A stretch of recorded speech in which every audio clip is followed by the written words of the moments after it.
According to a recent opinion poll, many Muslims say that the way for the West to have better relations with Islam is to show it more respect. And who said Muslims don't have a sense of humour? Given that Islam is officially above criticism in the West, it's hard to imagine how we could give it any more respect short of closing down all the pubs, growing beards and beating up women who don't want to dress like nuns. Ah, yes, of course. Silly me. I think many people in the West are now realising that Islam has already been given far too much respect, especially here in Europe, where, according to another poll, people now see it as a threat to their culture.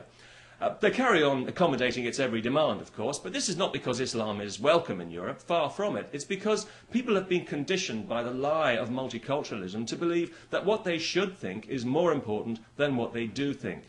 So, although people will criticise Islam in private, they know that to do so publicly, in other words, to be honest about their feelings, would instantly make them racists and Islamophobes and Nazis and disgusting imperialist, ethnocentric, fascist bastards grinding their jackboots into the faces of the innocent and the weak. So, best not make a fuss. You want to beat your wife and mutilate your daughter? Be our guest. We'll even subsidise it, because we want to be your friend. What's that? You want to destroy our corrupt society? Well, that's our fault, not yours. Here, have some more money. This film that's coming out in Holland shortly, which has got the whole country in a state of heightened terrorist alert, is yet more proof that everything in Europe now needs to be measured against the possibility of Muslim violence. Every play, every film, every art exhibition, every magazine article, in fact, our whole culture is now subject to Muslim approval. But then this is Europe, and we have a history of appeasement and caving into threats. Radical Islam knows this and is playing us like a violin. They know that Islam will never get blamed for anything in Europe, no matter what happens. So that, for example, when the Danish press reprinted the cartoons recently, which was followed by a week of rioting by Muslim youths, Copenhagen's chief of police refused to admit that it had anything to do with the cartoons. He said it was because they were bored. Yes, that's right. They all rushed out and set fire to the city every night for a week for something to do. If only they'd had a table tennis club. The whole thing happened because 3 Islamic fanatics were caught planning to murder the cartoonist. Imagine how bored they must have been. Oh yes, also, a newsflash for European journalists. An anti-Semitic attack by Muslims on Jews is not a conflict between communities. In case you hadn't noticed, Islam hates Jews. Even if Israel didn't exist, Islam would still hate Jews.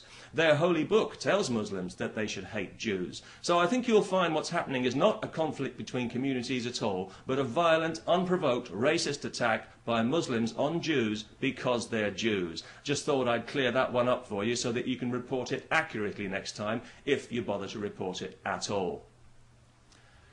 If we were serious about respecting Islam, we would give it an honest reality check. Islam needs to adapt to Europe, not the other way around.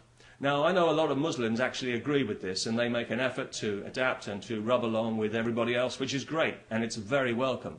But we all know that a lot of others don't, which is why many European cities have large Muslim ghettos controlled by religious bigots, where indigenous laws and values are increasingly unwelcome. Places full of people who have no intention of integrating and who want nothing less than the end of our civilization while we pander and defer to them, thanks to a biased press, a complacent judiciary and the kind of politicians you wouldn't wish on your worst enemy. Actually, you probably would.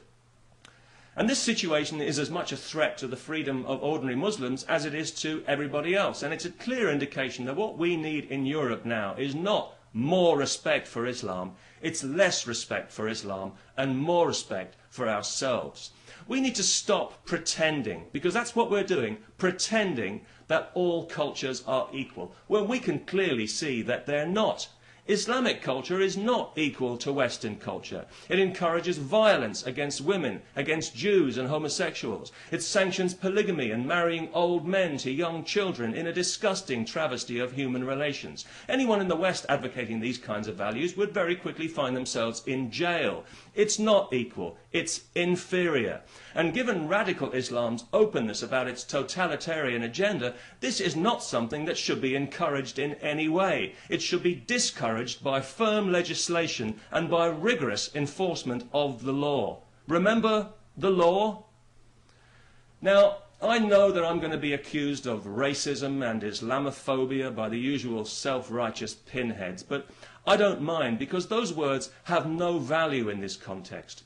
One has been neutralized by repeated dishonest misuse, and the other is just a barefaced lie concocted by the political left in tandem with the religious right in a marriage of convenience which is, well, quite simply beneath contempt. A phobia is an irrational fear. Resisting Islam is not irrational. Pandering to it is irrational. Indulging the lie that Islamic culture is somehow equal to Western culture while ignoring the victims of that culture is more than irrational, it's downright criminal.